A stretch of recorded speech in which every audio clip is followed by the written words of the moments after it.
Foster parents abruptly demanded I move out with only 4 days' notice, leaving me feeling abandoned and questioning my worth. To Matt and Claire. I came to you as a 7-year-old. A 7-year-old who had never felt love or affection, or anything remotely nice. I was taught at a young age to fear those in authority. To fear the sudden changes in the moods of my birth parents. I was taught to bottle up my emotions and my pain and never show it. When I first came to you, my life was ruled by fear and anxiety. I know my behaviors back then were awful, were a struggle to manage. I had been taught there were no consequences for some actions. And firm, scary and hard consequences for others. The worst part was that those actions never seemed to be consistent. I could do something one day and be praised by my birth family, and another day I would be beaten. Love was not something given, it was something earned. It was conditional and shallow. You both showed me another way. You showed me love and affection, and at first it felt confusing and hard to comprehend. I couldn't see myself as anything more than a nuisance. I couldn't see why someone would love me. I couldn't understand why you weren't beating me. Do you remember me telling you you can hit me if I be naughty, I won't mind? Slowly you taught me to trust and love myself, and those around me. You showed me that no matter what I did, you wouldn't give up on me. You wouldn't send me away or hate me. And I really tried to make you. I know that. I was scared. You made me realize that it wasn't my own fault I was in care, and that I wasn't to blame for the things that happened to my birth family. You showed me appropriate outlets to my fears. You showed me love, compassion, and kindness. The first day I remember feeling truly safe was when I was sitting in your arms at 8 years old, watching Shrek. I still think back to that moment. It probably just felt like another day to you, but to me, it is a core memory in my life. It's a moment that shapes the way I see myself. You sat up with me when I was worried about moving up to secondary school. You comforted me when my birth mom told me she no longer wanted to be part of my life. You were there when 20 broke up with me when I was 15 years old and I felt like my whole world was ending again. You encouraged me to go beyond with my studies and apply to university. The most important thing you showed me was that I was worthy of being loved and respected. You never gave up on me. I am who I am today because of what you did. I look at myself and I see compassion, and care, and kindness. And in those traits I see you. You weren't my birth family but you were my family. My only family. I don't know what changed. Why has there been a switch? Why have you gone from the loving and caring parents you were? When I leave my room now, I no longer feel that love and kindness that brought me out of the pits of despair as a child.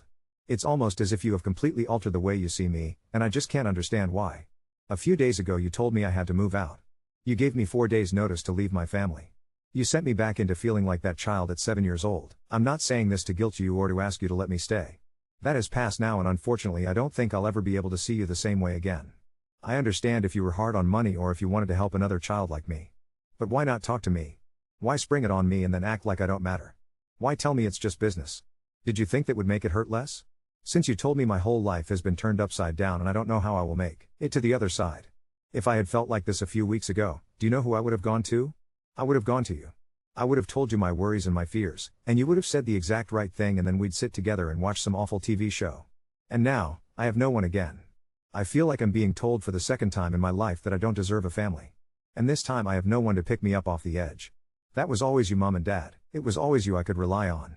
Why are you giving up on me now? My PA is allowing me to store my things I can't take with me in his garage. It's kind of him. He's found me a place at a local hostel. I'll get my own room apparently, which was a big deciding factor on if I wanted to move in or not. The hostel works with the LA and houses a lot of care leavers, the English term for someone who has aged out of foster care, while they wait for their own houses. I haven't sent the message yet, but I know my foster brother Jamie has seen it. Yesterday I felt overwhelming emotions, today I feel none. I don't know which is better. I'll send it once I'm moved out. I have a room, so I'll be gone in a few hours.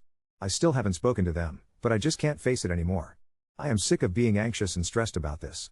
I guess they did get their 4-day notice after all. Edit 1. I have just left the Peters house for the last time. The room is ready for me at the hostel. I feel so weird and sad and lonely right now. I've ordered myself a pizza to have for dinner today, and my PA even paid for it. I just want to get in bed and cry. My head is spinning thinking about everything I need to do. Wish me luck everyone.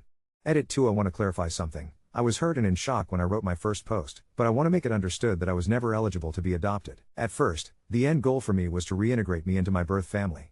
By the time we knew that was never going to happen, I wouldn't have accepted adoption as I wanted to keep my legal ties with my birth family.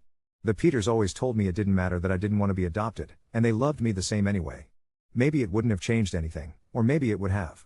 They were paid fortnightly for caring for me, and they would get £1,565. 48. That's £40,702. 48 per year they got just to raise me.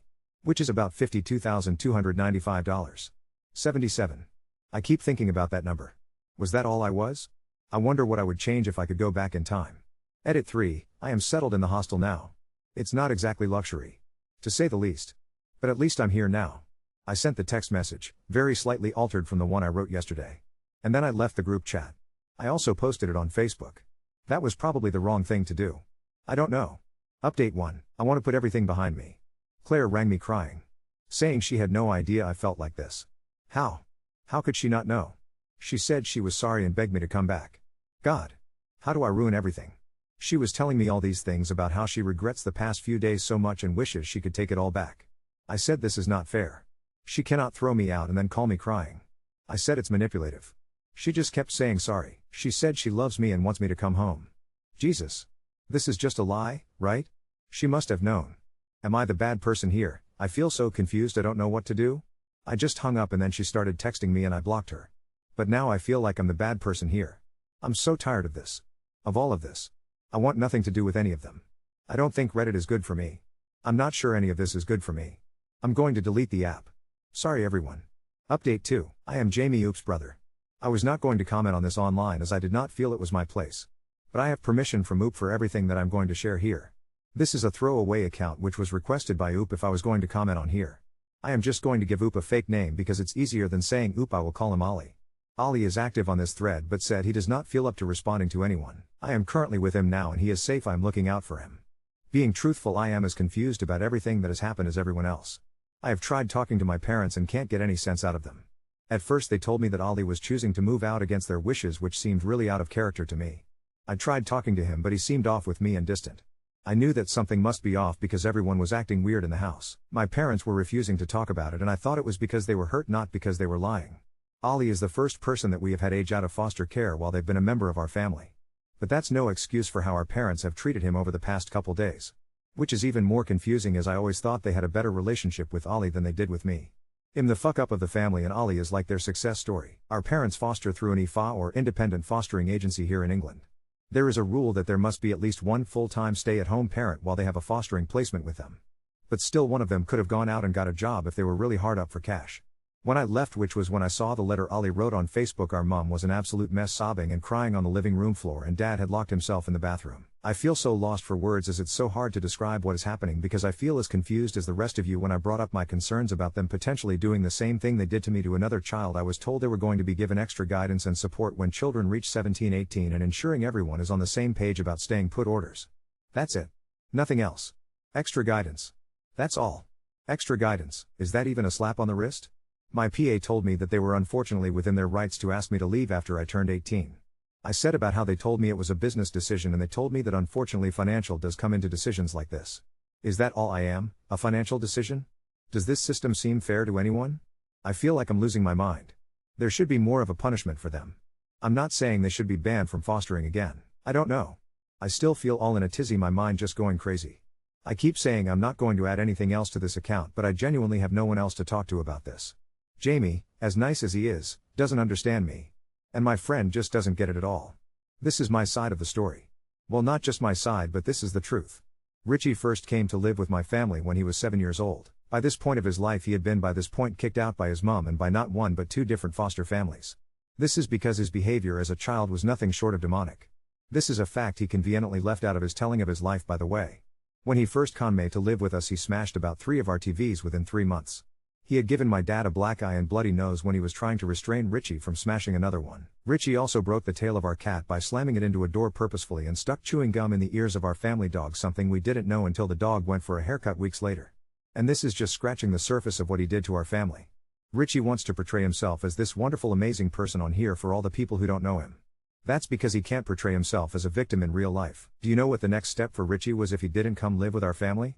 He was going to be sent to a specialist behavioral group home for children. One that is reserved for some of the children with the absolute worst behaviors. Despite this, my family loved him. Never held anything against him. Never made him pay for the damages he caused to the house.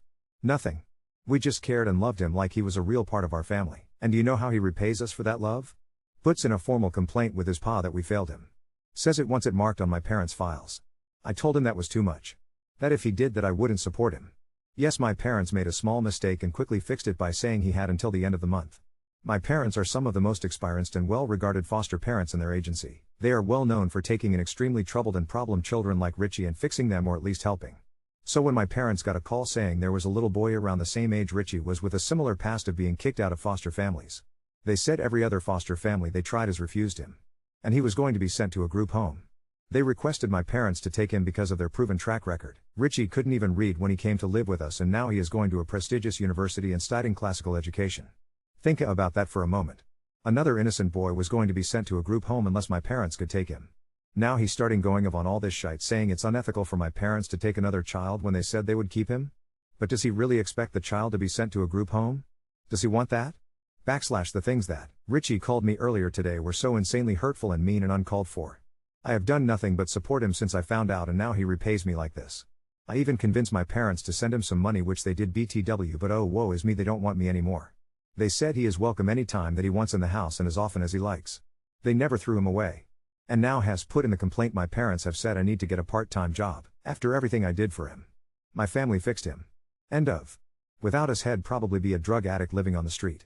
Jamie, I won't use your real name despite you using mine. The things you've written here are very painful. I know that was their purpose, but that doesn't make me feel any better.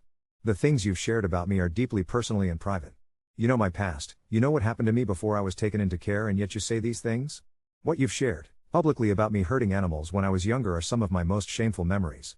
You know when I came to live with you I was deeply traumatized. You know I was forced to watch gore and animal cruelty by the hands of my dad. You know that I was abused, and hurt and treated badly. This isn't me trying to excuse what I did, as I've said many times I was a bad person.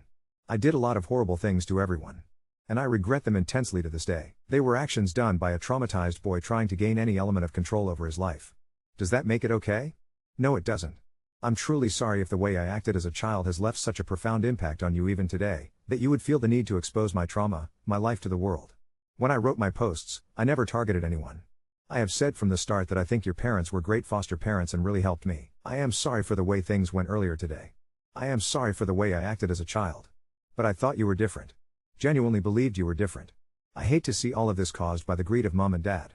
I have lost everything over the past week. I'd really hate to lose you too.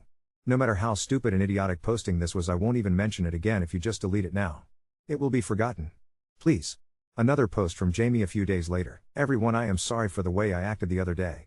It was incredibly disrespectful and rude, and I am truly ashamed of myself and the impact my words must have had on everyone. I am not normally like that. I know it isn't an excuse that I was very drunk, but it could be an explanation of why I was acting so unlike myself. I have embarrassed myself and my family. For that I am incredibly sorry. Update 3. It's been a little while since my last post. I'm not sure why I'm even posting now. I'm just feeling really depressed today and I should be feeling happy. I want to get this out the way first. You may have noticed I deleted everything on here. That was intentional. I want to move on. I haven't had any contact with any of the Peters family since Jamie and I had our argument.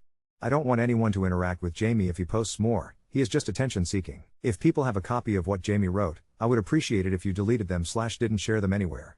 The stuff he shared about me, it was just to hurt me. It was some of the most shameful things I ever did, so I can understand if you don't want to support me after you read what it. If you do feel that way, just know I'm really sorry for what I did as a child. It isn't who I am now, and it wasn't who I was then. I'm sorry if I hurt or mislead anyone. That wasn't my intention. The Peters have a new foster child already living with them. I mentioned this before, but when I said I wanted it on their record that they tried to kick me out with no notice, I was told they would be given extra guidance if they have a child living with them start the process to aging out. I'm in two minds because honestly I feel like that is just a slap on the wrist and thing else. But at least someone will be watching over them in the future when one of their other foster children gets to 18.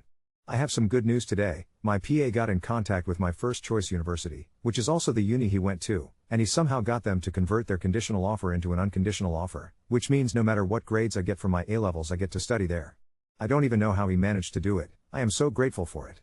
He's also got them to explain all the support I get as a care leaver, which is great. They're giving me free accommodation for the first year, which has released a huge stress from me because I had no clue how I was going to get to uni each morning, and they're going to lower the passing grade boundaries for me in my first year, though I hope I won't need this. I want to be getting good grades, and they're giving me a starter pack of important things I will need for my first year. Even though all those good things are happening for me, I just don't feel happy. I'm trying not to show it, but I actually really worried about starting uni, and I used to have the Peters to help me, and Claire especially used to give me a lot of emotional support. I really feel like I'm missing part of myself. I feel stupid saying this, and you guys are probably going to tell me it's stupid, but I just went the other day and watched the Peters house from afar. They didn't know I was there, but I could see into the living room window and they were just acting normal, and the new foster child was there also. I literally sat there for a few hours just watching. I really want to go and speak to them, but I know it's a bad idea. I shouldn't want them back, but I do. I feel really isolated, which is probably why I've come back here to post. Oh, and I do not give my consent for any person to re-upload this or anything else I posted on TikTok or Facebook or YouTube. My first few posts have been uploaded to TikTok and Facebook and have like over 250k views. It makes me feel sick that people are using me as a tool to make money. I know this probably won't stop any of them, but if anyone sees them out in the wild, no, I do not support it. Oop asked for this part to be removed, saying he doesn't care if people share his story now. I wasn't even planning on posting from this account again.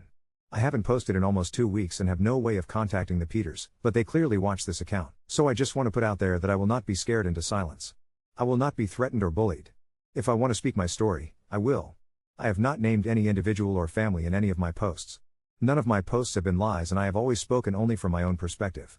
I don't know why you've sent this letter to me, but I assume you're feeling empowered by the fact that my official complaint went nowhere. However, I want to remind the Peters that I have a screenshot of the post Jamie wrote about me on Reddit, exposing my legal first name and confidential and private information about my life.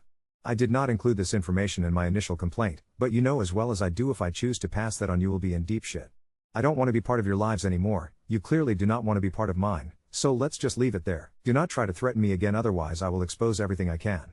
I will write a whole fucking book about my experiences in care and publish it if that's what I want to do. I'm sorry everyone. It's true that I am not a good person. I have done truly awful things that I just want to forget but I can't. All your support over the last month has meant so much to me, and I don't think I would be here writing this today without it. I have done awful things in my past, really awful things, things I am so ashamed of. I wish more than anything I could change my life. I wish I could alter the things I've done. People hear my past and they think I am some monster, some unfeeling freak. Many at the time I was, I don't know. The truth is I don't deserve all the love you guys give me, I don't deserve any of it. And no matter how I try to move forward, I know someone will always be there to remind me of my mistakes. It's so embarrassing people talking about your trauma all the time, and I know I started it by posting here. I wish I never did. I am starting to think maybe I'm having a psychotic break. I am really worried about myself. I hope you people understand that the things I did, that person, it wasn't me. It wasn't who I am now. I don't expect people to forgive me because what I did to innocent people and animals is unforgivable. I am going to log off this account after today and I don't think I will log back in again. It's too embarrassing seeing your past mistakes brought up again and again and again. I just want to be left alone and forget any of this happened. Hi guys, you are probably all sick of me saying this is my last post only for me to post once again. But I ended my last post on such a negative place. I wanted to give you all an update to A, say I'm okay, and B, to tell you things are looking up for me. It's my birthday today, I'm 19. I'm just having a relaxing evening. I might order myself an Indian later but I'm not sure yet. This is my first birthday without the Peters since I was 7. All of the Peters messaged me happy birthday today, as if I was just what? Going to forgive and forget and message them back? I probably should block them all, but they message me occasionally and as unhealthy as it is I enjoy reading those messages. I don't know if the Peters still monitor this account, but they sent me a letter from a solicitor's telling me I had to stop posting about them. I am calling them on their BS though. University is going well for me, I am finding it hard, I won't lie to any of you. But I am enjoying it. I've made some friends on my course, but mainly with those who are living in my halls. I have my reading week this week, and I'm planning on getting ahead for my first assignment which isn't due until January, but I thought better to have it done earlier rather than later. I have a date next Wednesday. We're going to see Joker 2, although I have heard it's really bad. And I am hopeful about that. I've been on one date with him before, last week, and I really had a good time, the best time I've had in ages. He paid last time, so I guess it's my turn to pay now? I don't really know how it works, but I think that's right. I wasn't allowed to date when I was living with the Peters, so this is my first time in a relationship. I'm not sure why I thought I was having a psychotic break last time I posted, but I suppose it was just because of stress. I wasn't, and I am feeling a lot better now in general. It's kind of embarrassing that I thought I was having a psychotic break. I hope you guys don't judge me too harsh for it. Lol, this is actually going to be the last time I post on this account, at least for a while. I might come and update you guys in a year if you guys want that. I'm not sure if you would even remember me then, but I like using this space to talk and vent when I need it. I can't remember if I mentioned this, but in my A-levels I got A/A. I was so proud of myself. I'm currently watching the Agatha All Along show on Disney+, although I pirate it. Disney doesn't need my money, and I am very excited for the finale on Halloween next week. People recommend some other TV shows or books to read. Someone said for me to watch Lost, but I've heard mixed things about it. I really fought with my PA to get visits with Levi, who was the 9-year-old foster boy who lived with my at the Peters that I mentioned in my very first post. The Peters tried to block it at every chance they got, but I reached out to his social worker personally, who's a really decent guy, and he managed to get it pushed through for me. It's on Monday the 28th, and I am very nervous about it. It will be the first time I've seen him since I moved out, but I think the Peters will also be there at least to drop him off and pick him up. Which is going to be really nerve-wracking for me. I think they expected that I would just give up after they tried to block it so much, but I didn't, so I can't back out now. But on the whole, things are going so much better for me now. I feel really good about myself and about life. I'm happy and hopeful about the future. They posted this message from an alt account. On the account it contained proof that they were you/CandidSpot5015. This message is coming from CandidSpot5015. My real name is Richie, not Ollie, something that my brother shared on his profile that was left up, even after I reported it, until he deleted it. I have been given a permanent ban for sharing personal information of others on my main account. I have not shared any personal information that wasn't my own. This is unjust and unfair. I have submitted an appeal. In the meantime, my new account is you/CandidSpot v2 update 4. So last Monday, I finally got to see Levi, the first time since moving out. It nearly didn't happen at all, and to be honest I probably would have bailed last minute if I'd trusted my own instincts. I was so anxious, I threw up twice Sunday night just at the thought. Levi's social worker met me at this weird little coffee place next to the library. He's taller than I remember, but still wearing that bright blue hoodie that used to swim on him, now finally fits. He ran up to me and just hugged me and I thought I was going to melt. I didn't realize how much I missed him until I saw him, and he started rapid firing me with questions, about uni, about what my flat looked like, about if the food in the halls was as bad as Mum says. I almost cried, but I managed to hold it together. The Peters, Claire and Matt, I guess it's time I use their names openly since they've tried to force my hand with their stupid legal letter, were there at the start, just sort of hovering like ghosts. Claire waved. I waved back. It was awkward, but no one said anything. I'm grateful for that, though it made my skin crawl at first to sit across from them and pretend we were all just normal people. Levi and I spent an hour together. He told me he's into chess now, and he pulled a battered board out of his backpack like a little magician. He beat me 3 times in a row. Savage, but what hit the hardest was when the social worker asked him if there was anything else he wanted to say before it was time to go, and Levi suddenly blurted out, "I thought you left because you didn't like me anymore." That absolutely destroyed me inside. It's hard to put into words, hearing from a 9-year-old the raw stuff you don't ever want to be responsible for. I reassured him, told him over and over it was nothing to do with him and that I missed him, that I wouldn't just disappear from his life if I could help it. But after he left, I sat in the bathroom at the library and just sobbed for a long time. I think that's the first real cry I've had since July. I walked home afterwards, trying to make sense of everything, and I saw that I had a whole string of missed calls. Claire again. I didn't pick up, but she left a voicemail. Basically, she said, "I'm sorry for everything. I'm sorry for hurting you. You're right. We failed. If you ever want to talk, we're here."